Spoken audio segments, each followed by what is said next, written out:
नमस्कार मालिक कहे यूट्यूब चैनल को आपण मानक स्वागत। पुनर्बार नवीन सरकार एक चंचकता सीएजी को रिपोर्ट रे जना जाइछि।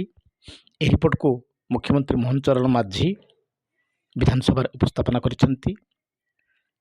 अनुसूचित जाति और जनजाति छात्रों पई उद्दिष्ट छात्रवृत्ति 97 लाख टंका जाल प्रमाणपत्र दर्शाई हड़प कर रिपोर्ट रे दर्शा जाइछि।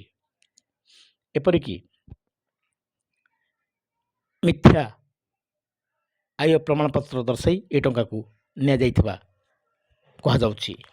सेहि भली 38 शिक्षानुष्ठान जहाँ सरकार द्वारा अनुमोदित न होते सेमानक अनुष्ठान 5660 पिला प्राय 18 कोटी टंकार अनुदान हड़प करा जाइथिबा नै सीजे रिपोर्ट रे मध्य दर्शा जाइछि। पूर्व निर्वाचन रे